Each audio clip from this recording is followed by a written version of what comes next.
Hello students, myself so K.S. Patil. I am lecturer in S.R. Patil Junior College, Physics Department, Akola. Students, today we have to discuss here very short answer for 1 marks and short answer for 2 marks of lesson number 7 wave optics. First question is, what is the shape of the wavefront on earth for sunlight? The shape of the wavefront on earth for sunlight is plane. How it can be plain? That light waves can propagate through the sun at first in the spherical wavefront, and then after that becomes plane wavefront. Students, you know that spherical wavefronts which has traveled a large distance away from the sun, that is whenever that light rays can travel large distance from the earth, at first that can be in the form of spherical wavefront, but whenever that can be at a large distance, that can appear as a plane wavefront. That means whenever that spherical wavefront traveled a large distance away from the source, if a small portion this wavefront is taken, it will appear to be plane surface with the direction of propagation perpendicular to it. That's why we can say that here, okay, that waves propagated from the sun up to the earth is in the plane, in the form of plane wavefront. Then second question is that in Young's double slit experiment, if there is no initial phase difference between the light from the two slits, a point on the screen corresponds to the fifth minimum.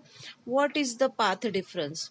Students, here you have to discuss about the fifth minimum condition, and minimum means there is considered destructive interference, and path difference can be denoted by delta L. Path difference for destructive interference is the odd multiple of lambda by 2. That's why here we have to taking the formula path difference delta L is equal to twice n minus 1 into lambda by 2, and put the value is equal to, you have to give an answer, getting the answer 9 lambda by 2. Then third question is that two coherent sources whose intensity ratio is 25 as to 1 produce interference fringes. Calculate the ratio of amplitudes of light waves coming from them.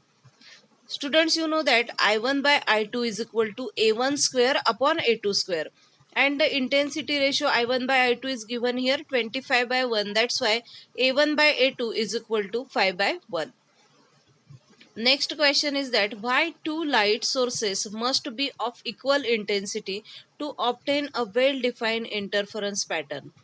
This is because only if the intensities of two light sources are equal, the intensity of dark fringes, that is destructive interference, that means here the minimum intensity light is getting, that is 0, and the contrast between bright and dark fringes will be maximum, thereby giving rise to well defined interference pattern.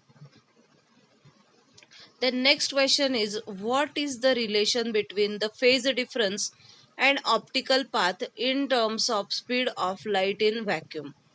Phase difference is denoted by delta phi, and here that phase difference speed of light in vacuum, that optical path in terms of speed of light in vacuum, that phase difference is equal to delta phi dash is equal to omega by c into n into delta x. Here omega is the angular frequency, c is the speed of light in vacuum, and n into delta x is the optical path. N is the refractive index of material medium in which that light ray can be travel at some distance, that is x. That's why it is given by n into delta x is the optical path. What should be the slit width to obtain pronounced diffraction with a single slit illuminated by light of wavelength lambda? To obtain pronounced diffraction with a single slit, The slit width should be of the order of wavelength lambda. That can be totally depend upon the wavelength lambda. Then last question is that what must be the ratio of the slit width to the wavelength for a single slit to have the first diffraction minimum at 45 degree. Here you have to given first diffraction minimum, that at 45 degree means theta is given here, theta 1 is equal to 45 degree, and formula is that sine theta is equal to lambda by a. You have to consider here first minimum. That's why sine theta 1 is equal to lambda by a. For theta 1 is equal to 45 degree, but we know that lambda a by a is equal to sine 45, and sine 45 is equal to 1 by root 2. That's why that ratio of slit width to wavelength a as to lambda is equal to under root of 2 as to 1. So students, in this lecture we have to see very short answer for 1 marks. In next lecture we will discuss 2 marks question in part 2. Thank you.